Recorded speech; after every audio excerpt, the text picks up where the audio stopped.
Hello friends, welcome to my channel. నా వంట నా ఇష్టం. ఇవాళ నేను చేయబోయే పదార్థం పుదీనా పాలక్ వెజ్ చిల్లా.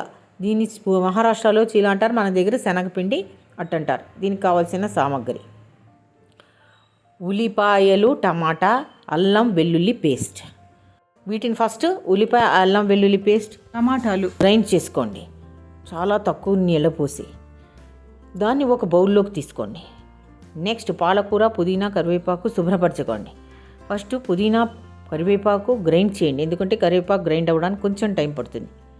అతి తక్కువ నీళ్లు పోసుకుని తర్వాత పాలకూరని గ్రైండ్ చేయండి. వీటిని అన్నిటినీ ఒక బౌల్లోకి తీసుకోండి. పుదీనా, కరివేపాకు, పాలకూర పేస్టు, అల్లం వెల్లుల్లి పేస్టు, టమాటా ఆనియన్స్ చేసిన పేస్టును వాటిని మంచిగా కలపండి, ఉండలు లేకుండాను. ఇందులో నీరు చాలా తక్కువ పడుతుంది, ఎందుకంటే ఆకుకూరలో నీరు ఉంటుంది కాబట్టి. తర్వాత శనగపిండి తీసుకోండి.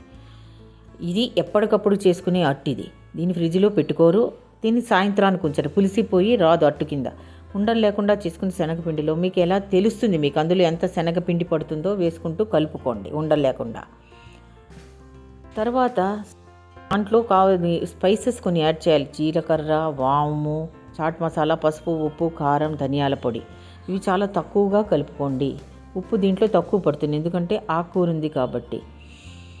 వాటిని కూడా శుభ్రంగా స్టవ్ మీద పెనం పెట్టి అది కొంచెం వేడెక్కిన తర్వాత దాన్ని పూర్తిగా సిమ్లో పెట్టి కొంచెం చెంచా నూనె వేసి ఇది అప్పంలాగా పోయింది. చాలా తక్కువ ఫ్లేమ్లో స్లోగా కాలనివ్వాలి. తర్వాత కొంచెం కాలిన తర్వాత కిందన 2 చుక్కలు నూనె వేసి వెనక్కి తిప్పుకొని అట్టును ఆ వైపును కూడా కాల్చుకోండి. ఇలా మీకు ఎన్ని కావాలంటే ఆ పూటకి అన్ని కాల్చుకోండి. రెడీగా తయారై దీని అన్నంతోటైనా తినాలి, లేకపోతే కొత్తిమీర కారం వేసుకునైనా తినాలి. నేను ఆ వీడియో కూడా అప్లోడ్ చేశాను, దాన్ని చూడండి. కొత్తిమీర కారం ఇది చాలా బాగుంటుంది దీంతో పాటు.